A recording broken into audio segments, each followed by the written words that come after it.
നമസ്കാരം. പൂയ നക്ഷത്രത്തിൽ ജനിച്ചവർക്ക് ഈ മാർച്ച് മാസത്തിൽ പ്രായേണ തൊഴിൽപരമായിട്ടുള്ള മേഖലകളിൽ വളരെ തടസ്സങ്ങൾ അനുഭവപ്പെടുവാനുള്ള യോഗം കാണുന്നുണ്ട്.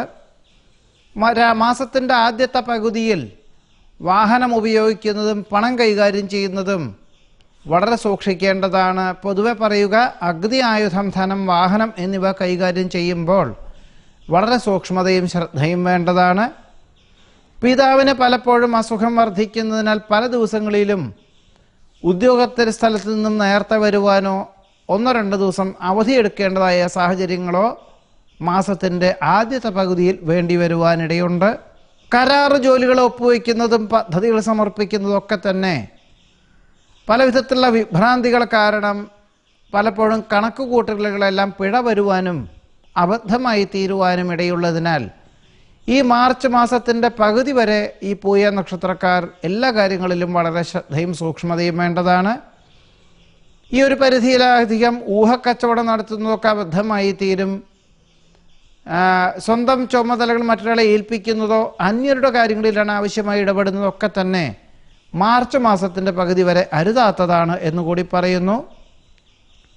ഈ പൂയ നക്ഷത്രക്കാർ ഈശ്വര പ്രാർത്ഥനകളോടുകൂടി ആത്മനിയന്ത്രണത്തോടുകൂടി പരമാവധി പിൻതലമുറക്കാർ അനുവർത്തിച്ചു വന്നിരുന്ന കാര്യങ്ങളെല്ലാം അനുസരിച്ചും കൊണ്ട് യാഥാർത്ഥ്യങ്ങളെ മനസ്സിലാക്കിക്കൊണ്ട് പ്രവർത്തിച്ചാൽ മാസത്തിൻ്റെ പകുതി മുതൽ ഒരു പരിധിവരെ അനിഷ്ടാവസ്ഥകളെല്ലാം നീങ്ങി തൊഴിൽപരമായിട്ടുള്ള മേഖലകളിൽ പുരോഗതി ഉണ്ടാകും.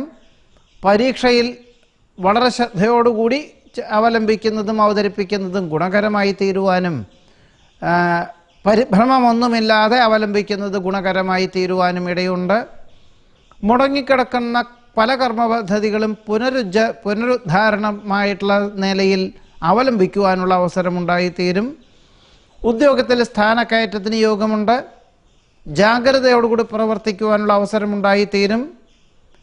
ഈ മാസത്തിൻ്റെ പകുതി വരെ പല പ്രകാരത്തിലും ദേഹത്തിൻ്റെ അസുഖങ്ങളും അതുപോലെ തന്നെ വിദഗ്ധമായിട്ടുള്ള പരിശോധനയൊക്കെ വേണ്ടി വരുമെങ്കിലും അനിഷ്ടാവസ്ഥകളും മാരകമായിട്ടുള്ള ദോഷങ്ങളൊന്നും ഇല്ലെന്നറിഞ്ഞ് വളരെ പ്രകൃതി ജീവന ഔഷധ രീതികളൊക്കെ അവലംബിച്ച് വളരെ സമാധാനത്തോടുകൂടി ഈ മാസത്തിൻ്റെ രണ്ടാമത്തെ പകുതിയിൽ സമാധാനം എല്ലാ പ്രകാരത്തിലും വന്നു ചേരുവാനിടയുണ്ട്. തന്മൂലം നേർന്നു കിടപ്പുള്ള വഴിപാടുകൾ ചെയ്തു തീർക്കുവാൻ അവസരമുണ്ടായിത്തീരും. മുടങ്ങിക്കിടപ്പുള്ള ആരാധനാലയ ദർശനത്തിന് അവസരം ഉണ്ടാകും. പലപ്പോഴും ആത്മീയമായിട്ടുള്ള ചിന്തകളും ഗുരു കാരണവന്മാർ നിർദ്ദേശിക്കുന്ന കാര്യങ്ങൾ ഭാവിയിലേക്ക് ഗുണകരമായി തീരും. അവരെ അനുസരിക്കുന്നത് മനസ്സമാധാനത്തിനും വഴിയൊരുക്കുവാനിടയുണ്ട്. ഗവൺമെൻറ് തലത്തിൽ മുടങ്ങിക്കിടക്കുന്ന പല കർമ്മ പദ്ധതികളും അവലംബിക്കുവാനും അവതരിപ്പിക്കുവാനുമുള്ള അവസരമുണ്ടായിത്തീരും. കക്ഷി രാഷ്ട്രീയ പ്രവർത്തനങ്ങൾ ഉപേക്ഷിക്കുന്നതിൽ നിന്നും പിന്മാറി ആദ്യ പുനഃപ്രവേശനം വേണ്ടി വരുവാനുള്ള സാഹചര്യങ്ങൾ ചിലർക്ക് ഉണ്ടാകുവാനിടയുണ്ട് മാസത്തിൻ്റെ രണ്ടാമത്തെ പകുതിയിൽ.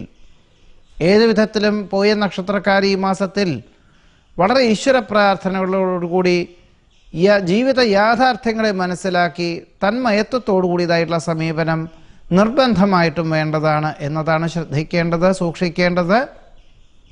നമസ്കാരം.